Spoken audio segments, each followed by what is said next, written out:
do canal, que a paz de nosso Senhor Jesus esteja no coração de todos vocês. Nós estamos aqui hoje para um vídeo um pouco diferente. Hoje nós vamos estar falando a respeito da Páscoa. É chegado o tempo da Páscoa. E muitas pessoas, quando são lembradas da Páscoa, lembram de ovos de chocolate, lembram do coelho, mas na verdade a Páscoa não é nada disso. Não que seja errado você dar um ovo de Páscoa, um ovo de chocolate, ou uma barra de chocolate para alguém, presenteando, lembrando daquela pessoa com um presente, dando a ela um chocolate. Não é errado. Mas nós cristãos não podemos esquecer da real essência da Páscoa. O que seria a Páscoa para nós? E eu quero já deixar bem claro para vocês que Páscoa significa vida. Jesus Cristo, ele ressuscitou ao terceiro dia depois de uma morte tão cruel, tão sangrenta. Ele ressuscitou por mim e por você.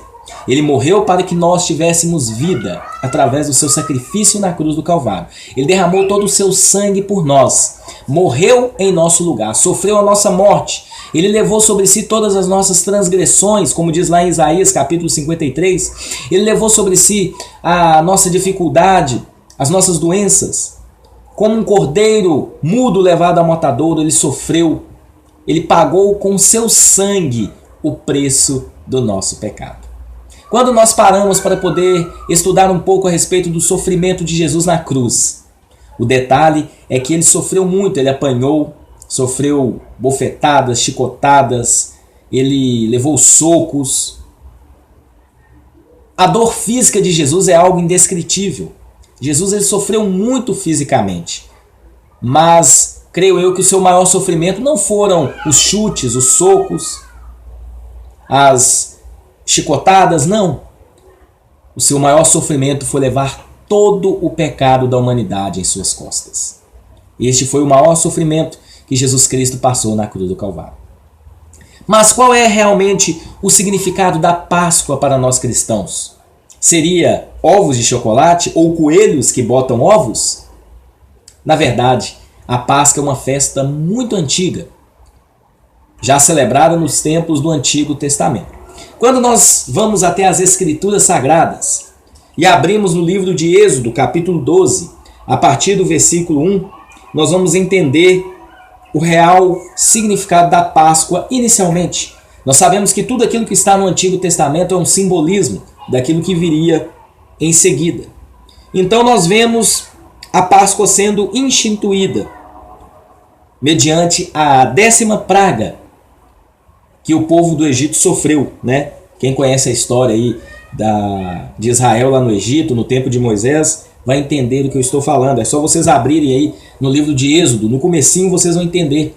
O povo estava ali em cativo, estava em cativeiro no Egito, e eles estavam passando grandes tribulações, grandes problemas, quando Deus levantou Moisés para libertar o povo daquela escravidão que eles passavam ali no Egito. Então Deus puniu o faraó e todo o Egito com 10 pragas. E a última praga foi a morte dos primogênitos. Foi quando então Deus fez ali um decreto com o povo de Israel. E aí a Páscoa foi instituída. O que seria a Páscoa? A Páscoa, na verdade, ela vem do hebraico, que significa passagem, a palavra Páscoa. E foi a passagem do anjo do Senhor ali na terra do Egito, dissipando os primogênitos ali daquela nação. Tanto primogênitos de pessoas como também de animais. Então Páscoa vem da palavra passagem. Quer dizer, o anjo do Senhor passou e matou ali os primogênitos da terra do Egito. E todos que tinham sinal de sangue em suas portas foram protegidos aí por esta passagem do anjo do Senhor. E este sangue veio de um cordeiro que foi sacrificado e serviu de alimento para o povo de Israel que estava ali esperando, aguardando o momento certo para poder sair da nação do Egito rumo à terra prometida, a terra que mana leite e mel. Então eles pegaram um cordeiro sem mancha, sem mácula, perfeito, macho de 1 ano de idade. Eles sacrificaram esse cordeiro. E aí a família, ou as pessoas ali daquela casa deveriam comer esse cordeiro E esse cordeiro deveria ser assado no fogo, acompanhado de pães sem fermentos e de ervas amargas. E eles deveriam estar vestidos, prontos para saírem apressadamente, porque era chegado o momento do povo deixar a escravidão do Egito rumo à terra prometida. Esta é a primeira referência que a Bíblia faz com relação à Páscoa. Nós vamos encontrar também uma referência no livro de Números, aliás, no livro de Levítico, a partir do capítulo 23, no versículo 4, vocês também vão encontrar uma referência aí falando também a respeito da Páscoa, que acabou sendo uma festa instituída por Deus para toda a nação. E o interessante é que lá em Êxodo, no capítulo 12, eu quero até fazer a leitura para vocês do versículo 17, que fala o seguinte, Êxodo capítulo 12, a partir do versículo 17. Olha só que interessante. Guardai, pois, a festa dos pães asmos, porque neste mesmo dia tirei vossas hostes da terra do Egito. Portanto, guardareis esse dia nas vossas gerações, por estatuto perpétuo. Ou seja, foi o dia que Deus tirou o povo da terra do Egito, o povo estava em escravidão. Guardem este versículo. Deus tirou o povo da escravidão do Egito e o levou para a terra prometida, onde eles seriam livres. Bom, o segundo relato na Bíblia que fala a respeito da Páscoa está lá em Levítico capítulo 23, a partir do versículo 4, que fala a respeito das festas fixas que o povo de Deus deveria celebrar, né? Fala a respeito da Páscoa, que era a lembrança da passagem do anjo do Senhor, dizimando aí os primogênitos na terra do Egito, e aqueles que teriam a marca do sangue na porta de suas casas seriam poupados desta, vamos dizer assim, desta praga, né? Bom, temos também uma referência em Números, capítulo de número 9, que é a instituição da Páscoa como uma observação anual. Então, todo ano eles comemorariam a Páscoa neste sentido, né? Haveria um sacrifício de um cordeiro, né? Com pães asmos, que eram os pães sem fermentos, e ervas amargas, né? E aí dá o dia, né? O primeiro mês, no dia 14, deveria ser celebrada esta festa anual, em lembrança à libertação que Deus trouxe aos israelitas na terra do Egito. Bom, diante disto, nós chegamos também no livro de no livro de Deuteronômio, a partir do capítulo 15, capítulo 16, que também fala aí a respeito da Páscoa, que era uma festa que deveria ser celebrada por todos os israelitas, todos os judeus, uma vez por ano, relembrando o sacrifício que Deus fez aí, né, retirando o povo da terra do Egito. E o sacrifício seria um cordeiro sem mancha, sem mácula, sem defeito algum.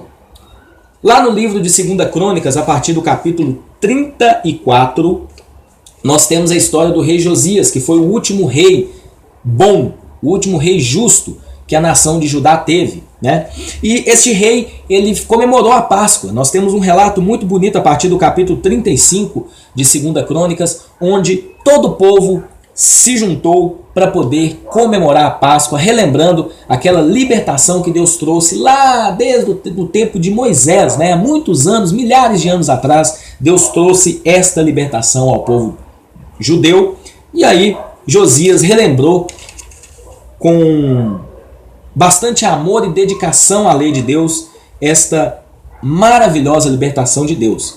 E o detalhe é que nós chegamos aí no verso 18 e nós vamos ler assim: nunca, pois, se celebrou tal Páscoa em Israel, desde os dias do profeta Samuel, e nenhum dos reis de Israel celebrou tal Páscoa como a que celebrou Josias, com os sacerdotes e levitas e todo Judá e Israel que se acharam ali, e os habitantes de Jerusalém. No 18º ano do reinado de Josias se celebrou a Páscoa. Então Josias, muito dedicado à lei do Senhor, relembrou esta maravilhosa libertação que Deus trouxe ao povo de Israel, tirando da terra do Egito, né? E aí nós temos o simbolismo do cordeiro e do sangue na porta de cada casa, de cada pessoa, de cada família de Israel.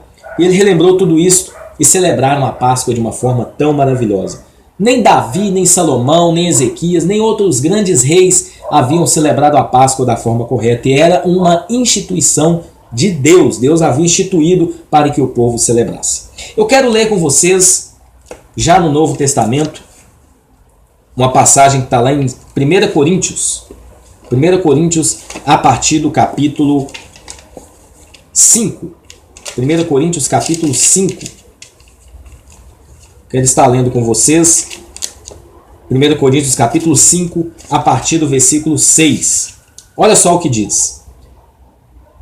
Não é boa a vossa jactância. Não sabeis que um pouco de fermento leveda toda a massa? Lançai fora o fermento velho, para que sejais nova massa, como sois de fato sem fermento. Pois Cristo, nosso Cordeiro Pascual, foi imolado. Por isto celebremos a Páscoa não com velho fermento, nem com o fermento da maldade e da malícia, e sim com os asmos da sinceridade e da verdade. Então aqui nós temos um relato de Paulo no capítulo 5 de 1 Coríntios, falando que Jesus Cristo é o nosso Cordeiro Pascual. Se nós lermos os evangelhos, Mateus, Marcos, Lucas e João, todos os evangelhos narram a crucificação de Jesus, todo o seu sacrifício por nós na cruz do Calvário. Em Isaías capítulo 53, o profeta narra de uma forma tão extraordinária tudo aquilo que Jesus passaria na cruz do Calvário. E olha que Isaías escreveu o seu livro 700 anos antes de Jesus estar aqui nesta terra. O Filho de Deus, sem pecado, sem culpa alguma, se fez maldição em nosso lugar. Ele teve uma morte de cruz, derramando todo o seu sangue. Lá em Hebreus fala que ele era o sacerdote e também o sacrifício. Ele se entregou em nosso lugar. Porque a Bíblia deixa bem claro. Lá em Romanos fala que o salário do pecado é a morte. E se nós pegarmos todos os rituais que haviam no Antigo Testamento, até mesmo na Páscoa, onde um cordeiro sem pecado, sem mancha, sem defeito algum, ele era sacrificado. E Deus trouxe uma libertação para o povo de Israel. Pois todas as pessoas que tinham a marca do sangue deste cordeiro na porta de suas casas, eles eram livres da morte. E hoje nós temos essa marca em nossas vidas. Mas não é a marca de um cordeiro, um animal qualquer. É a marca do Filho de Deus, que se entregou em nosso lugar. Jesus Cristo, ele, como um cordeiro levado ao matadouro, sem falar uma palavra, ele se entregou por nós. O cordeiro deveria ser sacrificado. Jesus, ele é esse cordeiro. Como nós vimos aqui nessa passagem, né? Jesus é o nosso Cordeiro Pascual, ou seja, ele foi sacrificado em prol da nossa libertação. Mas não a nossa libertação de uma escravidão, assim como o povo de Israel que era escravo do Egito, mas a escravidão do pecado, da maldição do pecado. Como diz as Escrituras, né? Lá em, salvo engano, em Romanos mesmo ou em 1 Coríntios, não estou lembrando bem aqui, mas fala o seguinte, a Bíblia, que por um homem entrou o pecado no mundo. Este homem é Adão. Mas também por um homem a salvação entrou para todos que nele creem, por Jesus Cristo, o nosso Senhor. Então a Páscoa ela nos traz isso. Ela nos traz um sacrifício de Jesus, o nosso Cordeiro Pascual, que morreu, se entregou por nós. Mas ao terceiro dia ele ressuscitou, vencendo a morte, vencendo o pecado, vencendo a doença, vencendo a maldição, por mim e por você. Então todo o simbolismo da Páscoa, como nós contamos aqui, citando referências bíblicas, desde o Antigo Testamento, como dizem em Hebreus, capítulo 9, capítulo 10 e 11, tudo apontava para Cristo, o autor e consumador da salvação. Então a verdadeira Páscoa, ela nos traz vida. Vida em Jesus Cristo, que se sacrificou em nosso lugar. Quem deveria morrer seria eu e você. Mas Jesus, de uma forma tão amorosa, de uma forma tão misericordiosa, se entregou em meu lugar, em seu lugar, para que nós pudéssemos ter salvação em seu nome. Então eu espero que vocês tenham entendido de fato o verdadeiro significado da Páscoa. Não é errado você comer ovos de chocolate, é gostoso comer chocolate, ou dar de presente chocolate para as pessoas, isso não é errado. Mas lembre-se de uma coisa, olha só, devemos lançar fora o fermento velho, ou seja, aquilo que fazia parte do passado. O povo aqui, os coríntios, eles queriam viver baseado na antiga aliança, nos preceitos da lei de Moisés, mas tudo isso tinha ficado para trás, entrou agora a nova aliança, feita pelo sacrifício de Jesus na cruz do Calvário. E agora nós vamos revestir de um fermento novo. Olha só que interessante. Nós vamos celebrar agora, na verdade nós vamos celebrar a Páscoa, que não precisa mais do fermento, né? O fermento da maldade, né? Esse fermento que só serve para poder nos levar para trás. Agora não há mais fermento, não é um fermento novo, eu disse errado. É os pães asmos, sem fermento, sem mácula, sem pecado, através do sacrifício de Jesus na cruz. Então que vocês possam ter isso em mente, né? Não mais aquele fermento velho, não mais fermento, não precisamos disso, do pecado. Pelo sacrifício de Jesus nós temos uma nova vida de santificação, uma vida de salvação baseada no sacrifício de Jesus na cruz. Então eu espero que vocês tenham entendido o verdadeiro significado da Páscoa, né? Que vocês celebrem a ressurreição de Jesus Cristo, que vocês celebrem a vida que vocês receberam, não conquistaram. Nós não conquistamos nada, quem conquistou foi Jesus, mas nós recebemos gratuitamente vida através da sua morte na cruz e através da sua ressurreição. Que Deus te abençoe. Uma feliz Páscoa e que você possa ter em mente que Jesus Cristo deve estar no centro de todas as coisas.